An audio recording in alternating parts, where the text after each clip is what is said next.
सुप्रभात बच्चों, कैसे हो आप सब। मैं आशा करती हूँ आप सब बहुत ही अच्छे और स्वस्थ होंगे।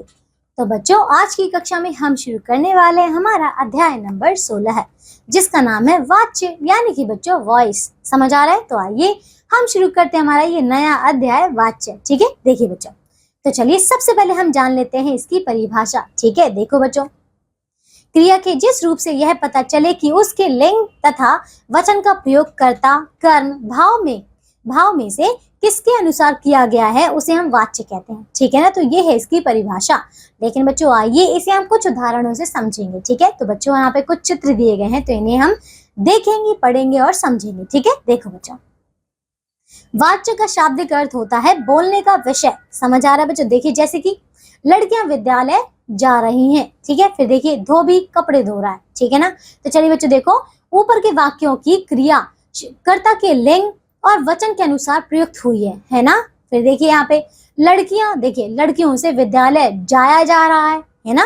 फिर देखिए धोबी से कपड़े धोए जाते हैं। ठीक है ना, तो देखिए बच्चों, अब इन वाक्यों की क्रिया कर्ता के लिंग वचन के साथ ना होकर कर्म के लिंग और वचन के अनुसार है। समझ आ रहा है बच्चों? तो देखिए नीचे कुछ और तरीके के वाक्य दिए जा रहे हैं, इन्हें पढ़िए। तो देखिए बच्चों, यहाँ पे हमने कुछ अभी समझ लिया, मतलब कि लड़कियों द्वारा जो है स्कूल जाया जा रहा था और धोबी से जो है कपड़े धोए जा रहे थे, यानी कि उसके द्वारा, है ना। तो उसे हमने वाच्य का। आइए कुछ और उदाहरण देखते हैं और इन्हें समझते हैं। ठीक है, देखो, राकेश से सोया नहीं जा रहा। ठीक है, फिर देखिए उससे खाया नहीं गया। ठीक है, फिर देखिए इन वाक्यों की क्रियाएं ना तो कर्ता के अनुसार है और ना ही कर्म के अनुसार। ठीक है ना, तो देखिए ये क्रियाएं भाव के अनुसार है।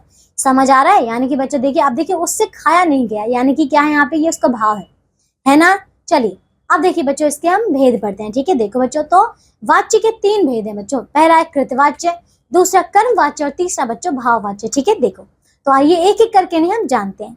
ठीक है, देखिए पहला बच्चों कृतवाच्य। ठीक है, चलिए इन्हें पढ़ते हैं। पहले, क्रिया के जिस रूप से यह ज्ञात हो कि वाक्य में उसका प्रयोग कर्ता के लिंग और वचन के अनुसार जो है किया जाता है उसे हम कृतवाच्य कहते हैं। ठीक है, अर्थात इस प्रकार के वाक्य में कर्ता की प्रधानता होती है। ठीक है ना, देखिए बच्चों, जैसे कि उदाहरण, नौकरानी झाड़ू लगाती है। ठीक है, फिर देखिए नेताजी भाषण देते हैं और सागर क्रिकेट खेलता है। तो बच्चों समझ आ रहा है कि इन तीनों में क्या है, हमारे जो कर्ता है वो प्रधान है। ठीक है, चलिए अब देखिए बच्चों, दूसरा ये है कर्मवाच्य। ठीक है, देखो, तो क्रिया के जिस रूप से यह ज्ञात हो कि वाक्य में इसका प्रयोग कर्ता के लिंग व वचन के अनुसार ना होकर कर्म के अनुसार किया गया है उसे हम कर्मवाच्य कहते हैं। तो समझ आ गया? देखिए बच्चों, जैसे कि अर्थात इस प्रकार के वाक्य में कर्म की प्रधानता होती है। बच्चों आपको इसके नाम से ही समझ में आ रहा है, यानी कि इसमें क्या होगा, कर्म जो है वो प्रधान होगा। ठीक है, देखिए बच्चों, जैसे कि रवि द्वारा कार्टून देखा जाता है। ठीक है, यानी कि इसमें क्या है, रवि द्वारा। ठीक है ना, फिर देखिए किसान से बीज बोया जाता है। ठीक है, फिर देखिए राधा से नृत्य किया जाता है, यानी कि बच्चों इसमें है राधा से। तो समझ आ रहा है, ये है इसके कर्म। ठीक है, चलिए आप देखिए बच्चों, इसका तीसरा भेद ये है भाववाच्य। ठीक है, देखो, जिस वाक्य क्रिया का लिंग और वचन कर्ता या कर्म के अनुसार ना होकर भाव के अनुसार हो उसे हम भाववाच्य कहते हैं बच्चों। ठीक है, देखिए, तो इस तरह के वाक्य में क्रिया के भाव की प्रधानता होती है बच्चों। ठीक है, देखिए जैसे कि देखिए पहले चित्र कौन सा है, जोकर से हंसा जाता है। ठीक है, फिर देखिए कोयल से गाया जाता है। ठीक है, फिर देखिए दादाजी से बैठा नहीं जाता, यानी कि बच्चों ये क्या है, तीनों ही भाववाच्य हैं।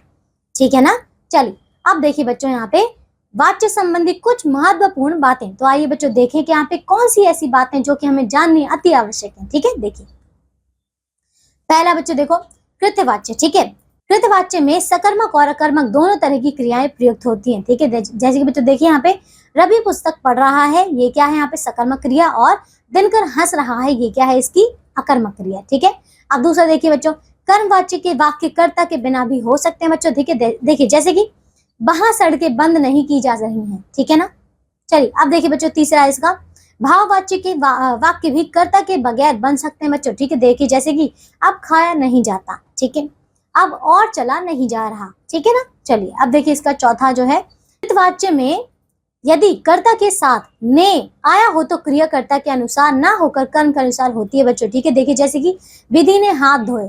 ठीक है, संध्या ने चित्र बनाया।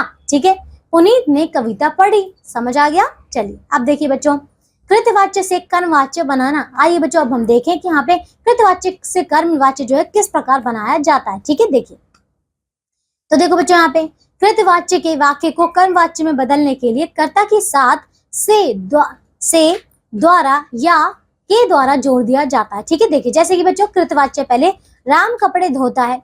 ठीक है, तो जब हम इसका कर्मवाच्य बनाएंगे बच्चों तो इसमें आप से द्वारा या फिर से के द्वारा जो है आप इसमें जोड़ देंगे बच्चों। ठीक है, तो देखो इसका कर्मवाच्य बनेगा राम द्वारा कपड़े धोए जाते हैं। तो देखिए बच्चों इसमें हमने द्वारा शब्द जो है वो जोड़ दिया है ना। चलिए अब देखिए बच्चों नौकर फर्श साफ करता है। ठीक है, देखिए नौकर द्वारा फर्श साफ किया जाता है। ठीक है ना। चलिए अब देखिए बच्चों इससे आगे माली पौधा सींचता है। ठीक है, या फिर बच्चों हम कह सकते हैं माली के द्वारा पौधा सींचा जाता है। ठीक है ना। तो चलिए समझ आ गया। आइए बच्चों अब हम देखते हैं कृतवाच्य से भाववाच्य बनाना। ठीक है, देखो तो भाववाच्य में क्रिया सदैव आकर्मक होती है। ठीक है, भाववाच्य बनाने के लिए क्रिया को अन्य पुरुष एक वचन में बदलकर कर्ता के साथ से जोड़ा जाता है। ठीक है, देखिए जैसे कि बच्चों देखो यहाँ पे, जैसे कि बच्चों आप देखिए कुछ उदाहरण है यहाँ पे। ठीक है, कृतवाच्य पहले संध्या सोती रहती है। ठीक है, अब देखिए इसका भाववाच्य बनेगा कि संध्या से सोया नहीं जाता। ठीक है, फिर देखिए अब चले, ये क्या है इसका कृतवाच्य, लेकिन देखिए अब चला जाए ये क्या है इसका भाववाच्य। ठीक है, मैं बैठ नहीं सकता ये क्या है इसका कृतवाच्य, और इससे बनेगा बच्चों मुझसे बैठा नहीं जाता, ये है इसका भाववाच्य। तो समझ आ गया बच्चों। देखिए इस अध्याय में हमने पूरा कर लिया और इसको हमने देखिए सारे ही जो है हमारे वाच्य बहुत अच्छे तरीके से कर लिए। ठीक है ना। आइए बच्चों तो हम देखते हैं कि हमने इस पाठ से क्या सीखा। ठीक है, देखिए क्रिया के जिस रूप से यह पता चले कि उसके लिंग तथा वचन का प्रयोग करता कर्म भाव में से किसके अनुसार ठीक है किया गया है उसे वाच्य कहते हैं। ठीक है, फिर देखिए वाच्य 3 प्रकार के होते हैं। ठीक है, पहला कृतवाच्य, दूसरा कर्मवाच्य और तीसरा बच्चों भाववाच्य। ठीक है, अब देखो आगे कृतवाच्य में कर्ता की, कर्मवाच्य में कर्म की तथा भाववाच्य में भाव की प्रधानता होती है। तो समझ आ गया। चलिए बच्चों तो ये अध्याय हमारा पूरा हो चुका है। ठीक है, इसके आखिर में आपको अभ्यास के प्रश्नोत्तर दिए गए हैं, तो इन सभी प्रश्नों को बहुत अच्छी तरीके से पूर्ण करिएगा। ठीक है, अब हम मिलेंगे बच्चों एक नई कक्षा में ऐसे ही नए अध्याय के साथ। तब तक के लिए आप सब अपना ध्यान रखिए और बच्चों स्वस्थ रहिए। बाय।